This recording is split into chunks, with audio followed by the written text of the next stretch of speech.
Okay, I have learned if you don't speak directly into it, nobody can hear me. So thank you all for being here. Thank you, Diane, or I'm sorry, Chairwoman McKeel, for your being here and being our host. And thank you to Mount Hood Community College for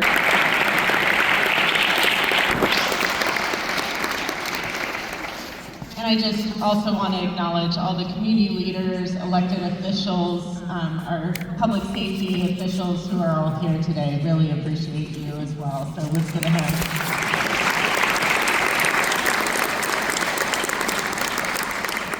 The last thanks go to you all. You took time on a beautiful Saturday morning to come out and be engaged in your public sector, your democracy, and really appreciate it. This is critical to what I do. The words that you share with me, the sentiment that you share really drives the work, and I hope you feel that. I very much believe that my job title and my job description are one and the same, and that's represented.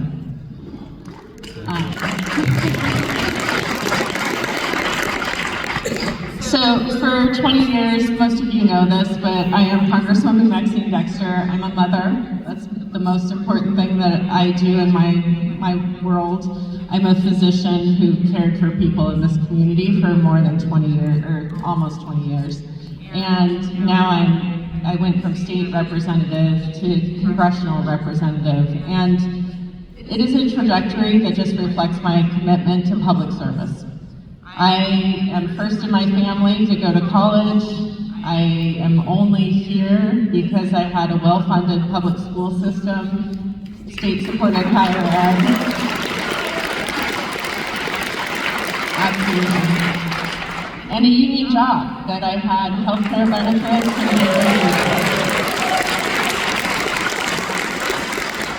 and there's not very many former union members in Congress. And we know that we don't represent our communities. We don't reflect our communities in Congress and in elected leadership because it's too damn hard to run for office. It's expensive. You don't get the support that you need, and our two-party system is hard to break into. So we've got a lot of work to do on our democracy, and campaign finance reform and so many other things are really foundational to that. Yeah, absolutely. But every vote, every committee hearing, every speech that I'm giving right now is really focused on what you all need. And we all aren't going to agree on everything. I know that a lot of you have very strong feelings about some things, and you're here today because you're hoping to share that with me. I absolutely am here to hear it. And I want to make sure that no matter how angry you may feel or how angry someone else makes you feel, we need to be respectful. We need to continue to have a conversation.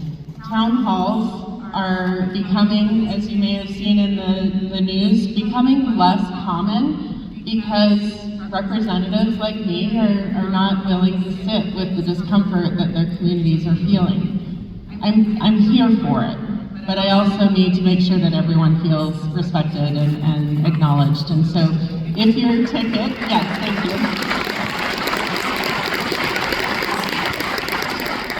So there's no pre-planned questions. You all have questions. If you have one, you may have taken a ticket. If you haven't, we have more.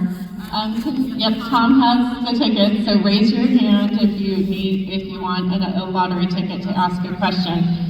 And we take them in real time, so we ask you to be brief, to be clear, and then let me answer the question, and we'll get through as many as we can. And in this moment, I'm just going to share, I believe our democracy is really sick. We, as a critical care doctor, it's never been my practice to sit back and see if somebody who's sick gets sicker before I do something. My intention and my dedication is to act. And in the minority, you don't have as many opportunities to do that as I might like, but we are doing it by showing up, by going to the detention facility in Tacoma yesterday, going to El Salvador, making sure that we are transferring.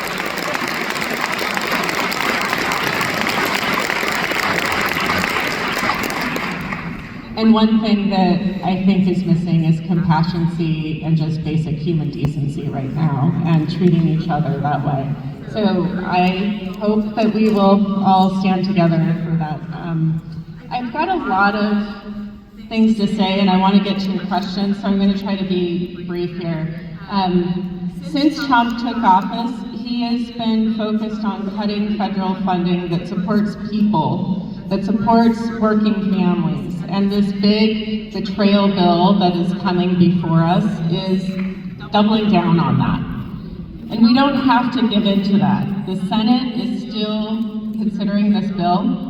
Yesterday, Senator Booker reposted my statements at the Oregon Food Bank talking about what we are doing to families. About 20% of Oregon families depend on food assistance. We are taking Medicaid funds and food assistance funds to pay for tax breaks for billionaires.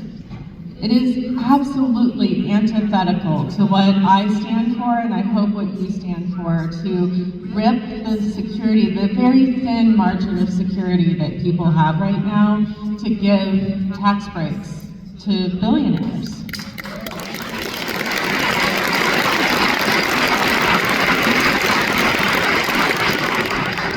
The immigration policies that we are seeing are cruel. I have seen this in El Salvador at the detention facility yesterday. We're seeing videos of people who are permanent legal residents and people who have worked in the community for 20 years who have absolutely no criminal record, who are being detained and disappeared. There's no due process. There's a lack of acknowledgement by the general public that due process is something that each and every one of us, no matter your legal status, is due in this country. It's a right that we have to stand up for.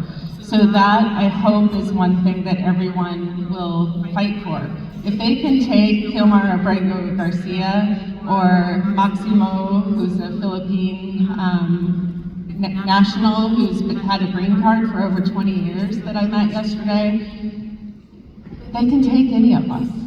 And it really needs to be something that we see each other in ourselves, and we cannot other people, which is what's happening right now. Just saying illegals dehumanizes people. So what about Palestine? What about Palestine? You know what,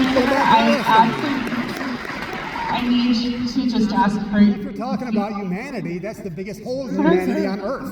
I am going to talk. Thank you. He's attacking our LGBTQ community. He's attempting to silence dissent. He's appointing dangerous anti-science people to public health agencies. He's dramatically worsening devastating humanitarian crises in Gaza. And we are absolutely turning our back on the Middle East and on the people of Gaza. We have not done what we need to do as a country to stabilize that region. And Netanyahu and Donald Trump are making it much worse since January.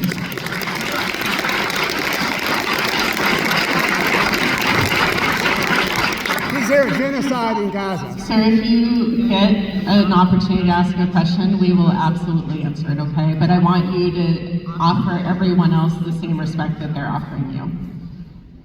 He's pushing forward a budget proposal that is it's basically a tax scam, and we've talked about that. But let me be clear.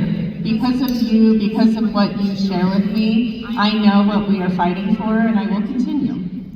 Your calls, your emails, your letters, those are the things that have propagated me to go to do the things that I have done, and I will continue to do. House Republicans are not standing up for their constituents. They're standing up for Donald Trump. And House Democrats are bought by APAC. We can't keep asking you. We will ask you to leave if you continue to disrupt. And please just offer us the opportunity to have a conversation. What about the babies in Gaza? So you're not supported by the people here. We all want to be heard. Thank you. I'm using every tool at my disposal, and I will continue to do that. We have to do that. I am dedicated to doing the right thing. And I don't do this for my own good sort of feelings. I do it because our country depends on it. My children, your children, we all deserve a government that works for us. We all.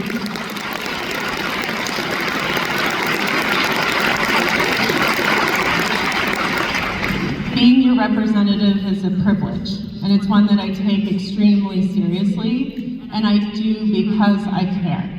And whether it's the veterans that I sat in the town hall with this weekend, this week, or it's the children who I'm seeing in our public schools, or the Gresham Youth Action Committee who are working on gun violence prevention, we will continue to show up.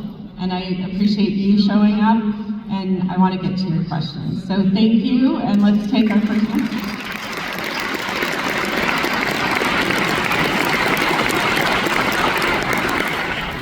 Okay, we're going to move to the question and answer portion of the event. So we'll be choosing questions using a raffle system, and you saw we have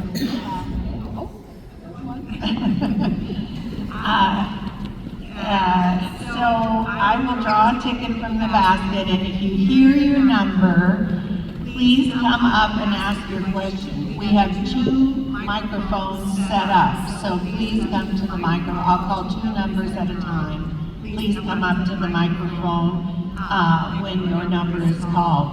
If you have mobility problems and your number is called, just please raise your hand, and we will come to you. So I know there's a lot of people here today and a lot of questions, so we ask that you try to keep them brief so that we can get to as many as possible. So I'm going to draw the first 2 tickets. One is a blue ticket, 3837960. And one is the orange ticket, 41.